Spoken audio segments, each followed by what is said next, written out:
ga itse gore boa re kopana gape mo bekeng engwe gape ya metshameko KonkaOnline me gompieno re na le moyeng o re tlileng go buisana le ene mo letsatsing la gompieno jaaka o setse o bona gore re na le mongwe fa motho go ga rona mme tla re itshwarela re tlile go ja tlhapi segolo thata ja mo letsatsing la gompieno ga re kitla re bua Setswana se se kalo re tlile tla bo re bua le leme la Senyesemane gore re tle re tlhaloganya le mme le yone ke ya solofela ko gae ko o tla tlhaloganya puisano ya rona re tla bo re na le yone mo letsatsing la gompieno re na le jalo motsameki wa tenese e leng jalo Yarona Morule ke ne re tla bo re bua le ene mo letsatsing la gompieno e re ka go fela ke simolole thulaganyo ya me ke o bua se go gompieno rabi Yarona, very welcome to KonkaOnline. Thank you. You at home. Feel free, you at home, don't worry. Comfortable, very comfortable. Okay. Yes, sir. Let's start where it all started. Let's begin where it all started. Okay. Where were you born? Where do you hail from? So I was born in Pretoria. Okay. And at that time, my parents were working in Pretoria, so that's how I got to be born there. But my dad's roots is from a small village outside Mafeking called Tlapeng. Okay. That's where my dad's from. And my mom's from Cape Town, Guguletu. Okay. So born in Pretoria. Family roots are from this side, so your mom is Xhosa, Yeah. and then the dad is Motswana. yeah, Okay. pure breed. Okay. Yeah. The love for tennis, because most likely a young boy we think football, we think maybe rugby, Yeah. but you chose tennis. It's a funny story. I think just before I was about to hit grade 1, in school sometimes the teachers just throw toys, like tennis ball, rugby ball, soccer ball. And my dad has told me the story quite a bit. He says that when he was there, because it was like an opening, because the school was starting, all the parents had to be there. And so when the teachers did all of that, everybody was going for either the rugby ball, the soccer ball, even the cricket ball. But for some reason, I just went and picked up the tennis racket and just started swinging. Just like that, just freely. Of course, as a kid, you don't know anything. So just started swinging the racket, and then my dad kind of was like, okay. There's something here. This is quite odd because mostly, especially South African kids, they'll mainly go for soccer ball, to kick around. No child in their right mind would ever go for a tennis racket or a tennis ball. And then my dad was like, okay, it's a little bit, because my dad also played soccer. Okay. So I was kind of brought up with soccer. So it was weird why I did that. And then my dad was like, okay, let's see what's happening here. Yeah. And then we went for a couple of lessons. And then the coach at that time, when I was 6, he was saying, this kid has, there's something. And then from there, just kind of. So do you still remember the first time you held a racket on your hand playing a competitive game? The first time? No, not the first time. Not the first time. It's a bit It's a bit vague right now. I can't necessarily remember that far back. So, grade 1, they throw the toys. You choose a tennis ball and a racket. Do you remember the first competitions that you played while you are in school? Remember that maybe there might be those sports days on Wednesdays, and then they might say those who are interested in soccer, those who are interested in rugby, swimming, and all that. Do you remember the first tournaments that you played in school? I remember. Yeah. I remember. They had a lot of how the schools always have that inter-sports day. Yeah. So there'd be tennis nets or the soccer field, of course, the mini ones where they go play cricket. So I remember competing amongst my fellow peers. And I mean, no one was playing tennis. It was just kind of me. So at the end of the day, sometimes my coach would just kind of step in just for that extra oomph, so that I could get the opportunity to actually play, because no one was playing tennis. So I remember those days, and then I do remember those days. Yeah. When we started this, before we went on air, you told me that you have been all over the world. You have been moving from one country to the other. Was that not as affecting your schooling, or it was part of it? Yeah. It was tough. I only actually started homeschooling from 2021. Okay. Right. So I was always in school. So fortunately enough, the teachers that I've had, and for them to really understand the dream I was trying to chase, they were very supportive. So it was tough because I had less classes than everybody else by a mile, so there had to be a lot of work that extra work that I had to put in. You know, I'll play a 3-hour tennis match. I'll get back to wherever we're staying, and I'm completely out of it, tired, dead, and then I just have to always realize that listen, there's a bigger picture. You can't just you're fortunate to be in this position. Teachers support you, and the least they ask you is at least put a couple of hours just to make sure you're on par with everybody else. So when you get back to school, you're not so far behind, you know. So it was tough. It was very tough, but somehow I was able to kind of just keep it in control. Okay. If you start playing tournaments, as you just said, you explained to us that your teachers played a huge role in helping you to make sure that you don't stay behind on your education side. But then when you start playing those junior tournaments, how do you qualify for such tournaments? Or was the school assisting you, saying that we have Oatile Jacobs, there's a tournament, maybe we need 50 learners from 50 schools in the Northwest? How do they pick you? Or do you have to sweat for that? Yeah. You mainly have to sweat for it. So the school is completely different to your coach. So my coach was of training. He sees the improvement. Then of course, when you see a bit of improvement, then you can actually start to play tennis. Yeah. Let's throw you in a couple of tournaments. You know, that's completely different from school, which here in SA it's called TSA, you know, Tennis South Africa, which is like the biggest or the only tennis league there is. And then you play a bit, and there's one every single weekend wherever you go, Cape Town, Joburg, Durban, and then you play, but you sweat for it. So how you level up is every single tournament has its own grading. So if you play the lowest tournament, it can only, if you win the tournament, you can only get a certain amount of points. But then when you accumulate enough points, you can play a bigger tournament, and then a bigger tournament, and a bigger tournament.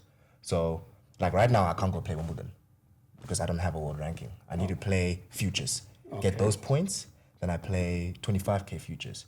They can get those points, then play challengers, ATP 250s, 500, Masters 1000s, then Grand Slams. It's a step. It's like from grade 1 to grade 7. You can't jump straight to grade 7. You have to go from grade 1 to grade 2 to grade 3, and then when you get to grade 7, then it's like, you know. So it's a whole process. It's a whole journey in it. So it's pretty dense, I must say. Did you have any challenges growing up? Because you said you started at 6 playing tennis. What are the challenges that you had as an individual? Friends was tough. Yeah, friends. Having friends was tough because I never had time to have friends. To have friends, yeah. You know, a lot of kids do these sleepovers at a young age, or family gatherings, and then they become like family friends. And I was just not privileged to have friends at a very young age because I was stuck on 2 things, which was School and tennis. You know, and also it'll be unfair if I had to try to have friends because I wouldn't be able to give them my full attention, my full energy. Because friendships are, you need to, it's an investment. They're very expensive. You know, friendships are very expensive. Yeah. Even though us as boys, we can be very understanding if you don't have money, or you don't have this, or you don't have that. But the one thing that's really important in friendship is time. And I just never had that. Okay. I think we should give credit to the school that helped you start this journey. Which school was that? Summerfields. And then your coach, the first coach? Coach Petrus Kukumur. That's Ermelo. Small. Are they all in Pretoria? No. This was when I was in Mpumalanga. Oh, okay. Yeah. So you went abroad, even in South Africa, you were just nomadic. You never stayed in one place. That's also one thing. Yeah. It was tough for me to have friends because I never knew when I was going to be on the road again. Yeah. So growing up, who was your role model in tennis? In tennis? Yeah. Novak Djokovic. Oh, Novak Djokovic. Even today. Even till this day. Yeah. Even till this day. He actually was the main reason as to like when I watched him, because at that time I was 4 when I started playing tennis, but then I was 6 when I saw him play for the first time, which was 2010. And he was kind of like an underdog because it was like Roger and Nadal at that time. Yeah. So he was coming in, and he just had this thing about him that just clicked in my mind. It was almost like, at a South African's point of view, it's very tough for us to make it in the sport. Yeah. Financially, it's tough because not all the major tournaments are here. It's all out there in other continents. So money plays a very big role. Yeah. Support plays a very big role. Facilities play a very big role. And also, people are automatically going to be against you because you're a foreigner. You know, if I had to go to Wimbledon, they're not going to support an African person. They're going to support somebody from at least Europe. You know, I never had a male. I never favored a male tennis player. Yeah. I've always been following women. I don't know why. Okay. Do you have any female? Serena. Oh, it's Serena. Serena, No, for sure. we on the course. same page. We're on the same Serena. page on that. Serena. Oh, okay. So Serena, obviously, that's greatness. What she's achieved. Yeah. She was close to breaking Margaret Court's record, but then luck was on her side. Was not on her side. But the role that your parents play. I was having a chat with OJ before we started, and I said to him, I saw him this week. He was somewhere at his child's school for those awards that we give learners that have done well throughout the year. Yeah. Your role the role that your parents have played, because I'd like to think, even though for them it's not easy to explain to you that Yarona, we have to move from Mpumalanga, we're going to Cape Town. Yarona, after a few months, we have to move from Cape Town, we're going somewhere else. Yeah. The role that they played. I mean, they are the main supporters and investors. As a kid, sometimes you won't be able to understand certain situations, but I mean, I've always had the trust in my parents. I mean, they gave it to me straight. They said that. I remember when I had to leave in Mpumalanga because I was there for 5 years, and I had some really close friends. Like for the amount of time that I had friends who were like great. Okay. You know? And to leave was really rough because I'd like in my mind with the situation I'm in, I'm like, I don't think I'll be able to have friends like you guys because I mean, you understood my situation. You know, this is a fact. This is guaranteed. These are my close friends. That's guaranteed. Me leaving and having friends outside is not guaranteed because of tennis. You know, I'm not gonna have the time to start over again and then make new friends. And it's like, so my parents played a very big role. They just told me just to learn. You never question unless you're very unsure of a situation, but always trust in your parents, and that's what I did. I was walking down the tunnel with my eyes closed, but I knew that my parents were holding my hand and leading me the right direction. And yeah, you know, they've done a lot for me, and I really appreciate. Coming back to professional tennis now, we have 4 Grand Slams. Do you have a specific Grand Slam that you love, or are they all the same in your eyes? It's gonna be quite. You're gonna be shocked with my answer, but number 1 for me is Australian Open. That's the one that kickstarts everything. That first Grand Slam of the year, January. That's Australian Open. Okay. And then it's followed by Roland Garros, clay, and then I would say US Open, and then Wimbledon. And the last one is Wimbledon. Wimbledon comes in 4th. So where do you play? Where do you enjoy yourself playing? Clay or grass? Hard court. Hard court. I never had the privilege to play on clay. Same thing with grass. But if the way I look at my game style, I don't think grass would ever be in my favor. Okay. Never. So how did you react when Novak was not permitted or allowed to come to Australia? For that after the COVID. After the COVID. How did Yeah, you no, because they you told me that he was your favorite. No, they were preying on my boy's downfall. They knew he was gonna take it, but they just they had it now. They had ammo to kind of say, sorry, you're not allowed, you know, because of COVID. So they came up with something like that. That's my belief, guys. I don't want to get into an And you argument were not about happy it. about that at all. Yeah, you know, and a lot of people are not going to be happy with what I'm saying right now. But I'm just saying, you know, if Djokovic won 5 Australian Opens consecutively, and then now he's not allowed to play Australian Open because of COVID, it should ring a bell to say, as much as yes, it's a whole virus and everything, but you guys really do not want this guy to, you know, to be part of yeah, it. Yeah. There's some hatred there. There's some I don't like, you know, where this is going. So I was upset. But it's life. There's nothing you can do. Yeah. Did you watch the tournament or? I didn't know. That's the first time I think I didn't watch Australian Open. For the first time, I switched on the TV. I'm like, I'm not watching this Australian Open. I'm not investing it. Yeah. I'm not investing in it. In the recent times, we've seen young stars doing very well, especially in Grand Slams. 16-year-old, 17-year-old. Do you think that's good for tennis? That's very good. That's very good for tennis. Like, it shows that you can be whatever age and still compete at the highest level. I mean, Kevin Anderson only broke through when he was about 33, 34, which is scary because that's not an age you should be breaking in. Yeah. That's the age you should be retiring. That's the age you should be retiring. Unless you're Djokovic or Nadal or Roger, where you've been winning for a long time and you still have it in you to play longer, but that's truly the age where you retire. Because if you look, majority of people, they break into the pro circuit when they're somewhere around from 19 to 24. That's the age range. That's where majority break through. Zverev broke through when he was young, like 18 or 19. Alcaraz broke in when he was 18. You know, Nadal broke in when he was 17. Roger broke in when he was 21. Djokovic 22. Tiafoe like 22, 21. Like that's the age where everybody breaks in. So to see younger people coming in, that's very good. Like Kokokov, she came in when she was very young, and that showed. Even Naomi came when she was still young. Yeah, you know, even Osaka, she came in when she was also young. Like, it just shows that, like, there's no limits in tennis. If you're good, you're good. Okay. A few months back, if I'm right, you were in Japan. You're competing. A few 2 weeks ago. Yeah, you're competing in Japan. And as I listen to you, as you and OJ are just going through the names of the tennis players that have made it and are allowed to take part in the Grand Slams, how far are you?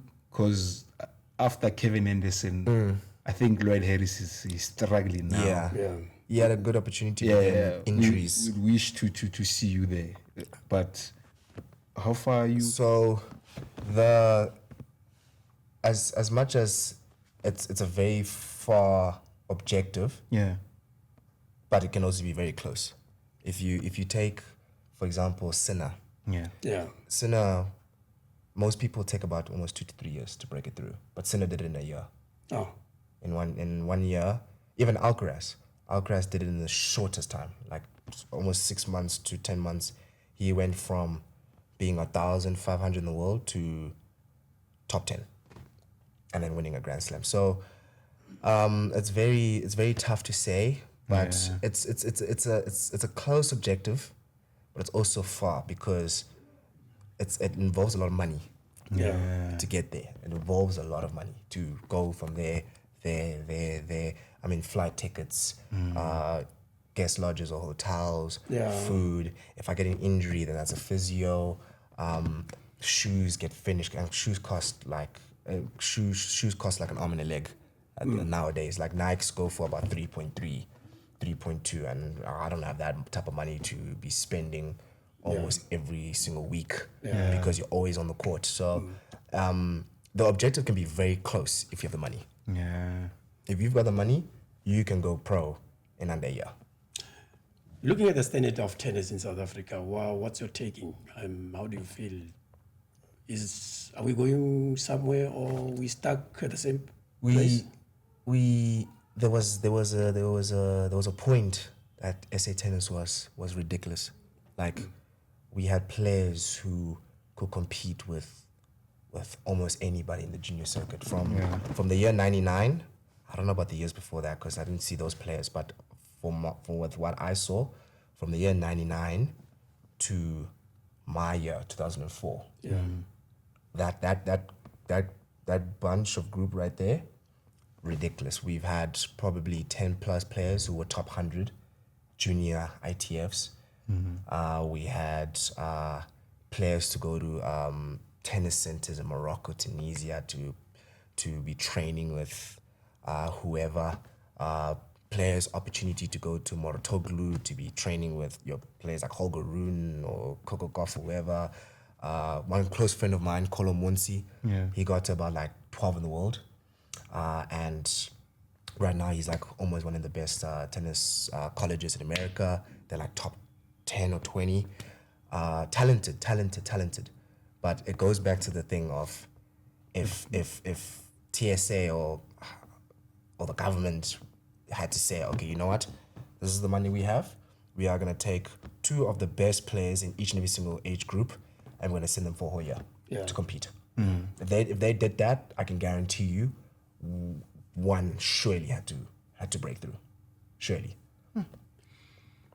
So, as you just explained that bracket and how we can assist South African tennis players to become the best or to be seen as one of the best in the world, the response to tennis on the African continent, because as OJ and I normally do what we do, it seems like football dominates the African continent. How are you guys received? Because I know you've traveled around playing certain tournaments. The reception for tennis in the African continent? It's there, but it's not there. I mean, just like you said, soccer is the main sport on the continent, followed by, I would say, rugby, maybe, or athletics.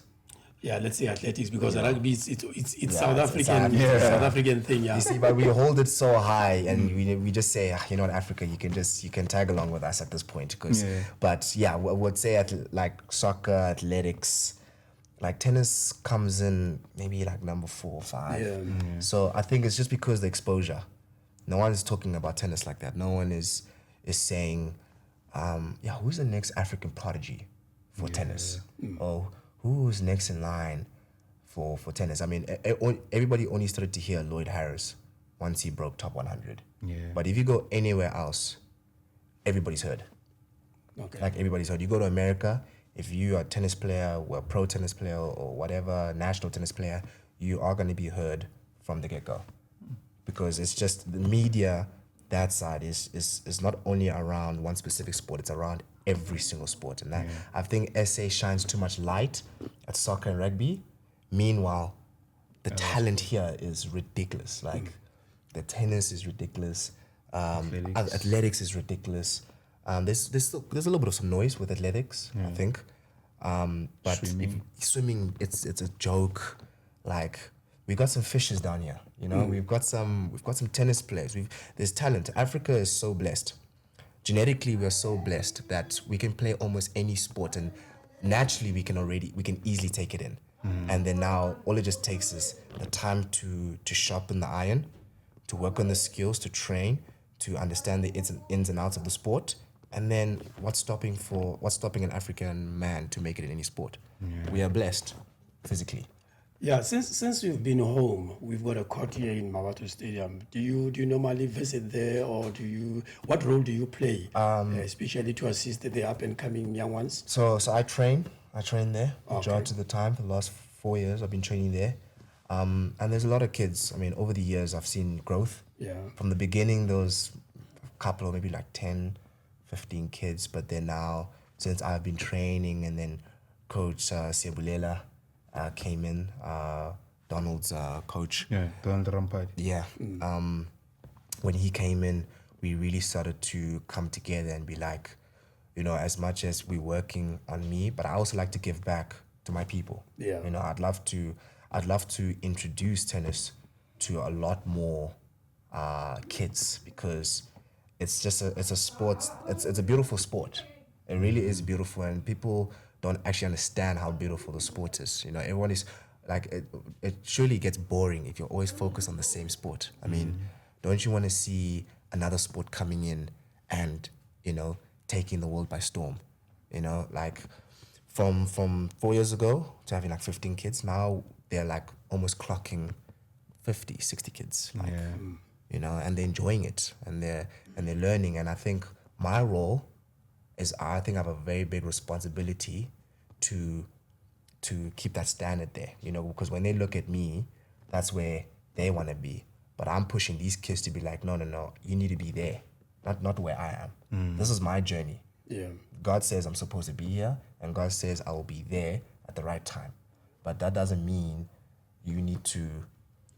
I'm the guide. I'm the messenger at this point. Yeah. I just keep them focused. I'm like, guys, you can see the way I'm training. You can see the way I'm focused. You can see the vision. You can see the hunger. And then the kids need to take that and implement it into themselves. They have their own journeys to go. Yeah. So I think I have a very big responsibility there with a lot of kids. Rabi, I don't know if you have anything, but looking at the time, we're running thin on time. Yeah. We could have had the whole day if we were allowed. Your last words to those who are interested in playing tennis? My last words, for those who are interested to play tennis, just do it. You will really. It doesn't matter where you hail from. As long as you've got talent, you're going to make it. Not even just talent. If you just look at the sport and you can see yourself playing it, even if it's at a friendly point of view, you don't have to necessarily compete. Yeah. But I just want people to really understand the beauty behind the sport. And the sport is good for both your physical and your mental, you know, and it can bring you opportunities. It can really bring you opportunities. And one more thing I'd also like to say, for those who already are playing tennis and want to take it seriously, I would just say that if you're religious, if you're a God believer, believe in yourself as much as you believe in the higher power in the sport. Just put your head down, put God to your side, and just go for it. I mean, anything can happen. Your life can just change just like this. You can become from a nobody to somebody, and next you know, all these opportunities are on your way. When is your icon retiring, Navek? I hope he doesn't retire. I hope he doesn't retire. Okay. I really hope. Yeah, Alright. Yarona Morule. Mo ga tse re fitlhile kwa bokhutlong jwa puisano ya rona ke solofela gore o itumeletse ka ko gae re buisana jalo le Yarona Morule ke mosimane mo mahikeng ka fa tlapeng mme nna lona re kopana gape mo ngwageng o tlang 2025 re itumele Christmas ya gago ngwaga o mošwa itlhokomele mo ditseleng dira tsotlhe tse di maleba go tswa go nna Oatile Jacobs Gaborone Oarabile ra re 2-2